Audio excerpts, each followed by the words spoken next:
10 questions here with Greg Bedard, our weekly feature. It's brought to you by our friends, of course, at Game Day Men's Health. Do you know your testosterone levels? Low T may be the reason you're feeling off. At Game Day, you'll receive complimentary labs and a free consultation because every man should know his levels. Search Game Day Men's Health to find out the locations nearest you. 10 questions, 10 minutes. We got to be on time. Jimmy, what are our buzzers? This first one was a talent request. Nobody was more right about that than Greg Bedard. Nobody. I guess. Yeah, good one. I wonder. I wonder who requested Thanks that for one. requesting that, Mazz. Interesting. Well, I think what you found out was everybody going to Dairy Queen after the game didn't work. They're still at it. Go ahead. Tactically speaking, I'm like Belichick. That's with removing snow. Maz is I am. I don't blitz in the red zone. Next. If you want to be that long and give me that size, I'll take it any day of the week. Size queen. I think we all can agree with that. Last one. He's not. Hit it, Jimmy. Nobody was more right about that than Greg Bedard. Number 10. Nobody. Greg, who do you blame the most? Nobody. Who do you blame the most for the roughing flags thrown against Patrick Mahomes? The refs, the league, Mahomes himself, the defense, someone else? Nobody. Who do you I blame the league for not having the eye in the sky. Somebody that is there to watch these calls. Like, first of all, I do not have a problem with the first penalty. Like the guy headbutting action to the quarterback, if that's Tom Brady, the flag's getting thrown. Like you can't do that. The second one was ridiculous, and it needs to be picked up, and that only happens if there's they give the judge in the sky. Sky judge, whatever it is. And that's where I put the blame. Like it's ridiculous. Like we need this. We look at everything, and I'm watching Rutgers in college basketball. Like every 5 minutes they're going over and looking at things. The NBA. Like can we come up with something for the NFL, please? I blame the refs on the first one, Mahomes on the second one. Can I blame two different people? Sure. Am I allowed to do that? Yep. That's what I would do because I think on the first one they missed it. I mean, and I know what it looked like. Greg's not wrong, but they're paid to get it right. Someone should be watching that more closely than they did. On the second one, look, again, you want to dink around, start enticing guys to hit you, and then get mad when they get hit, or you get hit, or if you get hurt, that's your fault. Or if you flop. The NFL for ensuring that the face of the league moves on, and this weekend was proof that Patrick Mahomes is playing by a different set of rules. And the refs, while scumbags themselves, are just following orders, whether literal or implied. Next. Well, I think what you found out was everybody going to Dairy Queen after the game didn't work. You might have kind of answered this, Craig, but would you change any rules related to this? And if so, what would it be? I mean, the sky judge thing, because actually, in the rules, I was looking at it because I heard one of the refs say something about a quarterback is a defenseless player. I was under the impression he said it like at all times.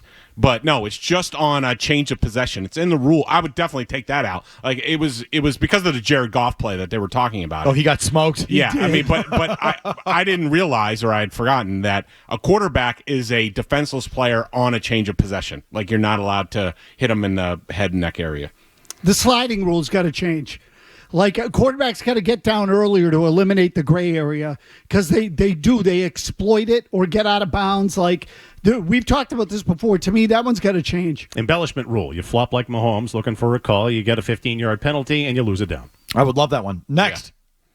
Tactically speaking, I'm like Belichick. On removing snow again. What was the best or just your favorite play from divisional weekend? Single play. My favorite play was a Jaden Daniels throw right before halftime. It was 24-21. I think it was 2nd and 8, and he threw it to Dewami Brown towards the right sideline. There were two defenders there. That was the play where the guy's hand was in front of Brown's eyes as he caught the ball. Yeah. I mean, perfectly placed ball, great catch. Like, I don't know. I just thought it was a cool play. Again, I go back to Saquon Barkley's second touchdown run when he called it. He looked over to Jalen Hurts and said, we got him set up. This is going to work. He knew before they snapped the ball, and I just don't recall seeing that from a running back before. The Goff pick six, so I felt like, holy crap, they're actually going to win this game, and Goff throwing a pick six and getting lit up. That's high comedy. Next. If you want to be that long and give me that size, I'll take it any day of the week. What was the worst play, your least favorite? The Jamison Williams interception. I mean, you run into these coordinators that are hot shots, and you think that they're trying to win a job like in these games, and like I just didn't understand the thought process there. So it's at the time it was 38-28. the Lions have to get some points out of this drive. It was 1st and 10 at the Detroit 46. You only call that play, to me, if you know the other team's going to blitz. It's a 10-point game. I think I wrote it down. The Commanders only blitzed 14% of the time in that game, and they played 80% zone. You're not getting a bust. It's a 10-point game. They want you. They're going to give you. It was a stupid call. You only do that if it's a close game, 3rd down, you think that team's going to blitz and they're going to be over-aggressive. It was a stupid call by Ben Johnson, stupid execution, and it ruined the game for them. Same play. Bad call, bad execution, all the way around. Horrible. Lamar Jackson's interception. Any interception's bad, but the worst interception I think you can throw as a quarterback when you're watching and one of the players for that team isn't even in the picture. It's just the opposition that makes. And that one was just brutal. Next. He's not. Roger Goodell, once again, has hinted at 18 games, the eventual move to 18 games. How do you feel about an 18-game NFL schedule? I'm just fine as long as they have 2 byes. I hate it. I think the quality of play has already suffered, and I think it's going to get worse. The season's too long. These teams are now pacing themselves. And again, I think the disparity now between the physicality in the postseason, the regular season, is greater than it's ever been. Hate it. Watered down and stupid with 17. It's made Wild Card Weekend uncompetitive. 18 will make it worse. It is inevitable, I will say that. Yeah. I think just get it over with. And the moral outrage of 18 games, you're fine. You're fine. They used to play 6 preseason games, and then 4 and 16. Now it's 3 and 17, 2 and 18. Everyone's going to be fine, and they're going to do it. But I feel like people would like to take up marching in the streets over 18 games. Like, for Pete's sakes, the USFL played 18 games. It's just not that big a deal. Everyone's going to be fine, and I'll take it. More inventory, more content, bring it to me. I'm just fine with it. I actually want it. Next. Nobody was more right about that than Greg Bedard. Nobody. Biggest tool bag from Divisional Weekend. Tool bag question. Mark Andrews for not answering questions about that performance. Good one. Patrick Mahomes, that flop on the sideline. You said this yesterday. It's a fair way to look at it.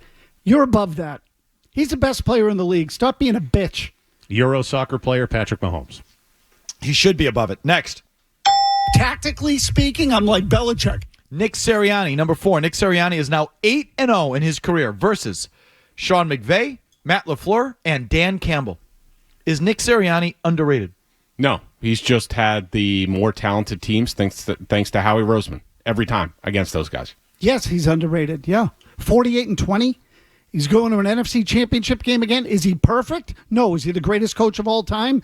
No. But how many guys go 48-20, 14-3, get to the NFC title game and potentially get fired? No, just a clown taking advantage of a good roster, semi-weak division. And to Mazz, who said yes, do you like Jeff Fisher or Mike McCarthy? Jeff Fisher was a good coach. You really believe that? Yeah. Wasn't a great coach, but he was a good coach. Who? Jeff Fisher? Jeff Fisher. Oh, he's horrible. 13th all-time in wins. And I wouldn't take him to coach a Pop Warner game. His teams were tough, physical. I mean, they were generally in the game. No, he was good. He wasn't great. No. But again, he said good coach. Yeah, he was a good coach. Yeah, scoreboard. I mean, I don't know why, Murray, you or anyone, why bother keeping score in these games? If you're just going to the guy that wins, you come on and say, he sucks. Because I watch to hate. That's the enjoyment I get in watching sports. Hating. Next. He's not. Who's your favorite player left in the postseason, Greg? Joe Tooney, baby. Oh, God. Where's Connor McDermott? I hear his name pop up every now and then. Is he on one of these teams? No, you're thinking Skipper. of Dan Skipper. Who's Dan on the Skipper. Giants. Skipper. Skipper's on Detroit. Detroit. He's on Yep. Detroit. That's what it is. He's like a cult folk hero there. Yeah. Travis Kelce. Ugh. If he were a Patriot, you would absolutely love him. Hold that thought. I have more on Travis Kelce coming up. I'm with you, Maz. I co-sign. Detestable human being. I mean, come on. We know the answer here. Jaden Daniels. Next. If you want to be that long and give me that size, I'll take it any day of the week. Of the 4 teams left in the postseason, all 4 play outdoors in northern winter climates. 3 of the 4 play on natural grass. Your thoughts? Bakes in toughness, and it pays off in the postseason. Plus, you have to be able to run the ball later. Defense and running games and blocking, offensive line travel. I think the Bills really upgrading their offensive line is much better this year. It does give me pause for teams like I think the Bills, the Browns, and the Bears. I think are all working on dome stadiums? Or partially covered. Yeah. The Bills thing's going to be partially covered. Oh, just partially? Yeah. Okay. Look, toughness is a prerequisite. To get to the Super Bowl, you have to beat someone in cold weather, bad weather, outside. Sooner or later, now again, to win the Super Bowl when you get there might be different. But to get there, it's what Craig said, baked in toughness. Looks cool on TV, but now I prefer these games to be played indoors to level the playing field. After that Eagles game, I hate I've the heard Eagles so that much. more and more. I disagree. So you know what? Sponsor these. Have it played in Atlanta at the Mercedes-Benz Dome. You could maybe talk me into the conference championship games. Maybe. But that wasn't really the question. Right. I'm not talking about where these postseason games are played. I'm talking about where these teams come from.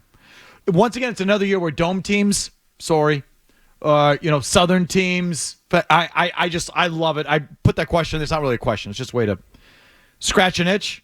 I love to see northern outdoor grass, if possible, real football teams win at this time of year, and they almost always do, folks. You generally can't get through January if you're soft. The track record of dome teams, exceptionally poor. Only 4 have ever won a Super Bowl, and 1 did it twice. The Rams. But in 2 different iterations. But only 4 teams. I think it's only 4 dome teams have ever won a championship. Southern teams, dome teams. Look at the track record. There's a reason, and I love it. Next. Well, I think what you found out was everybody going to Dairy Queen after the game didn't work. Greg, who are you rooting for to win the Super Bowl? Who do you want to win? I root for the story, especially around here. So that would be the Chiefs and tweaking Patriots fans. Let's go, guys, right?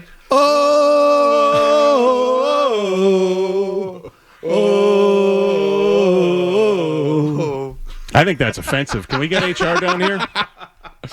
I didn't participate, by the way. Mazz? Chiefs! Oh, Washington, the end. I want the Bills to remain losers. The Chiefs are the most annoying, hateable team in pro sports, and I hate the Eagles. It's Washington. And if it's not Washington, I don't care who wins the effing thing. But if it's not the Chiefs, I want Josh Allen. Murray, have you recovered from yesterday, or are you still sort of... Because I got to admit, I'm still sort of... I'm still not right. No, me neither. Oh, I think I'm okay now. Do you? Yeah. I went to bed. I'm not. When Ohio State went up 2 scores, I'm like, I'm good. I went to bed at like 9:30 last night. No, and then I snowblowed my driveway when I got home, as you know. And no, I was thrown for a loop. I'm wiped out. Because Murray feels exceptionally Tony today. But even by his standards. It's going to be, like Chiefs Fest. Oh, the Chiefs and Kelsey, and you're all haters. It's not just the Chiefs derangement syndrome isn't just like a Patriot baby thing. Everyone hates them now. Everyone does. Not me. I don't even. If you like that clip, check out more videos from Felger and Mazz here. For more Patriots analysis and opinion, hit this playlist. And for all the latest from the Sports Hub, download the app at 985thesportshub.com.